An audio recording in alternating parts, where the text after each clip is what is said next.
airstrike on Gaza hospital kills hundreds as Biden heads to the Middle East. Here's another headline from the New York Times. Israeli strike kills hundreds in hospital, Palestinians say. Wall Street Journal. Israeli airstrike on Gaza hospital kills more than 500, Palestinian officials say. So which one is it? Are we quoting Hamas? Are we quoting Palestinian spokespeople? Which one is it? Because it can't be both. And we're told they're not the same. They're different. As it turns out, it was Hamas that struck the hospital in Gaza. And technically speaking, they didn't even hit the hospital. Hamas didn't even hit the hospital. They hit the parking lot. And technically speaking, we're not sure how many, if any, people died when Hamas fired their own missile on their own people in Gaza. Because it was a parking lot. And according to the reports and the images, there were, I don't know, maybe a dozen vehicles damaged. No structures damaged, no structures destroyed. We're unsure if anyone, how many, if anyone, died in the strike. But it was Hamas who allegedly misfired their own missile and hit their own people. But before we could verify that, we had to run with the headline. And we had to run with the headline, but not only did we just have to get something out there for the sake of being first on the block, but we had to blame Israel. Because we can't admit that we just don't know where the missile came from or who fired it. We have to automatically blame somebody, and we don't blame the terrorists who are actually known for misfiring missiles on their own people. This is a thing in Gaza. I think over 20% of the missiles they shoot actually land in Gaza and harm civilians. And this wasn't like people on Twitter or Facebook accusing Israel of hitting this hospital. These are journalistic entities. CNN, Associated Press, New York Times, Al Jazeera, Wall Street Journal, Los Angeles Times. And so they ran with this. They pumped out these legitimately fake headlines that are not based in anything factual, with no legitimate sources or evidence other than what Hamas is saying. And then that leads to rioting upon rioting upon rioting at all of our U.S. embassies in the Middle East, multiple countries. They're evacuating embassies in Lebanon, in Syria, in Iraq. Biden's flying into Tel Aviv, and our embassies are burning around the Middle East. Because the media outlets and 95% of these are in the U.S. Al Jazeera, the only foreign-based media outlet. The rest of them, CNN, well, BBC's in Europe, AP, Los Angeles Times, Wall Street Journal, Reuters. The vast majority of these are U.S.-based media outlets, and they're parroting Hamas propaganda. And the Biden administration wants to tell us about fake news and misinformation. These are the chief purveyors of misinformation. And this wasn't some minor detail that they just overlooked. They blamed Israel for striking a hospital, killing 500 people in Gaza. Why is no one fired for this? This is absolutely astonishing. Absolutely astonishing. They ought to be ashamed. Where are the apologies? There are none. The rioting has already taken place. Iran and Hezbollah and Hamas have already amped up the pressure and the rhetoric, and they're blaming Israel when it was Hamas that hit their own hospital. And no, 500 people didn't die. We actually don't know if anyone or how many people died. Maybe some people did. And that's a tragedy. But it's on Hamas. And this stuff happens all the time. And why is this not being broadly covered? Why is the pressure not on the terrorist organization to stop these heinous acts? All this world pressure builds up on Israel. Oh, Israel's got to be responsible. John Kirby said yesterday, oh yeah, we're going to be asking Israel tough questions about how they're going to treat civilians in Israel. in Gaza. This is going to get, mark my word, this is going to get worse as the days go on, unfortunately. And here's why. And when I say it's going to get worse, I'm talking about this complete misinformation by what are supposed to be reputable media outlets and the pressure on Israel to back off. That's what I'm talking about is going to get elevated in the coming days and weeks. And here's why. Because we have countless Muslim and Islamic sympathizers in this nation and around the world. Millions. But not just generic, Muslim sympathizers. We have people in our own government, including, let me pull this one up, including Rashida Tlaib, who is a Democrat from Michigan. She put out a tweet in the minutes following Hamas firing a missile on their own hospital that Israel, here's a quote from Rashida Tlaib. This is a U.S. Congresswoman. Israel just bombed, this is a quote, Israel just bombed the Baptist hospital, killing 500 Palestinians. Doctors, children, and patients. Just like that, she says. Then she tags POTUS. POTUS, this is what happens when you refuse to facilitate a ceasefire and help de-escalate. Your war and destruction only approach has opened my eyes in many. Quote, Rashida Tlaib, U.S. Congresswoman, Michigan, Democrat. She is literally being a spokesperson and a surrogate for Hamas. And as it turns out, it's Hamas that fired the missile on the hospital. But how many people were misinformed? How many U.S. embassies were attacked last night because journalists aren't doing their job?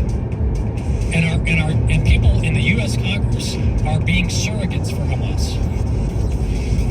Folks, the Christians and Jews in this nation and around the world are going to have to stay firm that Israel must destroy Hamas. That is the only option left. Israel must destroy Hamas. Salt is good, but if the salt has lost its savor, how will it be seasoned? My name is Abraham Hamilton III, and this is the Hamilton Minute. Matt Walsh wrote a piece for the Daily Wire where he said, "The contemporary American Christian is the most open-minded person to have ever existed. He's so open-minded, you can hardly tell he's Christian or has a mind at all. He has for a long time been open to the idea that marriage isn't permanent and sex isn't meant exclusively for marriage. He's basically open to whatever notions are popular. He is open, and where he is not open, he is silent." Listen each weekday from 5 to 6 p.m. Central for the Hamilton Corner with Abraham Hamilton III, public policy analyst for the American Family Association.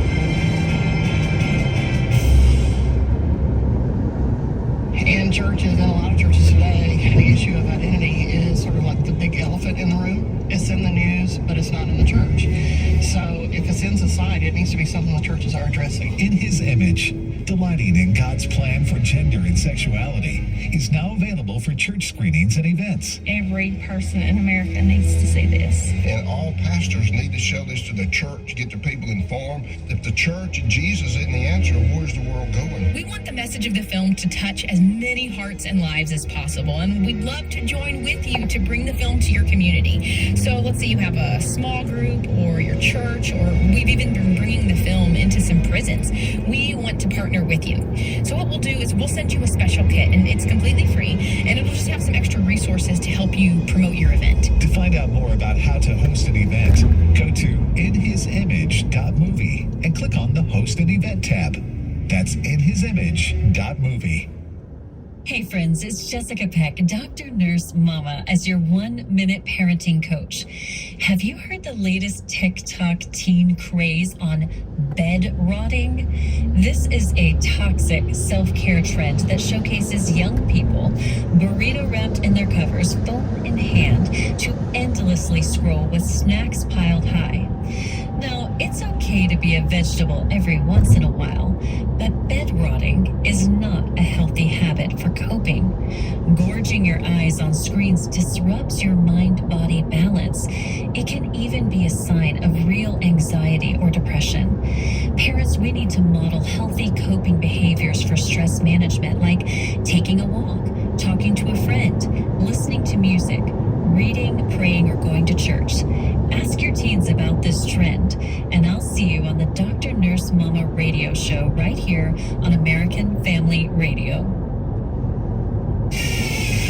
At the Core podcast, available at AFR.net. Now, back to At the Core on American Family Radio.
Wesley Wildman, my brother, is back with us. Wesley, welcome to the Core. Very glad to be back on. We had our share-it-down last week, and you didn't play your worship music. I was wondering what that was all about. Yeah, because we had share-a-thon music. I'm just kidding. Yeah, so I've got my answers. Got that right, Bobby? Yeah. We know what's going on around here. Yeah, I was just trying to call you out for being less spiritual, and you called me out for correcting me, but I was just kidding. Yeah, well, I'm not kidding. Because, no, I'm just kidding. Hey, you and your wife just celebrated 10 years, right? We did. We celebrated 10 years. I'm trying to help you out. Hey, thank you. Hey! Yes, sir. We did. We celebrated 10 years. We went on a trip for a couple of days. We had family, yourself included, was one of the family members that helped watch our kids while we were gone. And we enjoyed that. I can't believe it's been 10 years. Time flies, just in the last couple of years, I've joked about being an adult and paying bills and responsibilities and all that, but man, there's no joke. Man, it's 10 years. 10 years, 3 kids. I'm thankful for my wife. I'm thankful for all the things that we've learned together over the years. There's a lot of learning and a lot of growing, even at the 10-year mark. Yep. There's sanctification continues. That's the word. Yeah. Your marriage sanctifies you for sure, and your spouse お腹空いたかね is the one that will なんか作るから help sharpen you and Keep you humble. Keep you humble. They're able to see things that you yourself are not able to see, and so That's good. Hey, Wesley, you 今日はシャワー浴びたの 24, you and I are going to be at the AFA retreat. So let's 先生と会った talk a bit about that. yes, they've retreat. 先生と会った挨拶した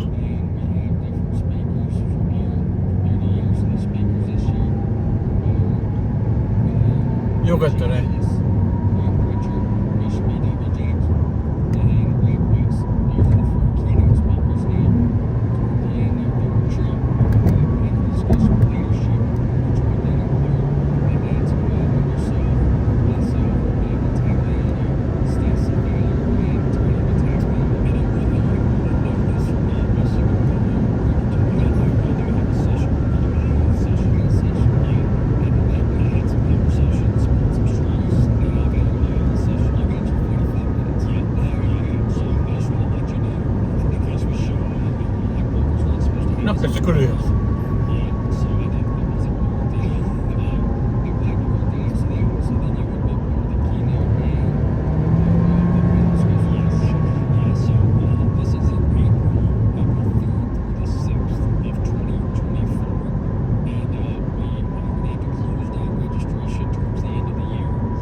next opportunity, and it fills up every year. We fill it up, and there's always a wait list, and so we don't want you to miss out on an opportunity or have to delay an opportunity waiting for the following year when there's a couple of spots open right now. Yeah, that's right. And this is one of those events, Wesley. One of the things I love about it, we can go, we can have events that have 1,000 or more, like the Marriage Family Life Conference, and I can't honestly say that I get to meet everyone, Right. although I do get to meet most. But at this event, Wesley, it's very intimate. We have various times of fellowship, and we do get to meet everyone, or at least there's an opportunity to meet everyone at the AFA retreat. So go to afaretreat.net and check that out, afaretreat.net. Hey, Wesley, you and I were talking earlier about one thing that's been a topic of discussion in recent years is these George Soros-backed district attorneys. And for those who don't know a little bit of the context here, George Soros is a well-known multi-billionaire that funds a lot of the left-wing and Marxist agenda, including campaigns. And he's been funding various district attorney races because they want to be at the leverage of power when it comes to prosecuting crimes. But some of these district attorneys, Wesley, that George Soros himself has funded, their own policies are coming back to hurt them. They are. One day, if I had enough time to pull articles out, I want to do a segment called "I Told You So." That would be a good segment. Told you so. That would be a good segment. Man, if you think about these George Soros attorney, let me dive into it specifically. The one that you're talking about here is a pro-criminal DA, district attorney named Jason Williams, which is like an oxymoron. Yeah, exactly. he himself has a history of repeatedly supporting the being. It's almost, you can't say weak on crime. He's not on crime at all. He's to be generous, he's soft on crime. Yes, he thinks that people who commit crime shouldn't have to go to prison, shouldn't have to pay bail. They should just be easy, go easy on the criminals. Basically. That's exactly right. Well, this same gentleman, Jason Williams is his name. He and his mother were carjacked at gunpoint in New Orleans on October the 16th. So that was over the weekend. And the three suspects that were caught who carjacked him and his mother, 78-year-old mother, as he was helping her out of the car to get in her house, they were released. And after they were released same day, 30 minutes later, they also carjacked a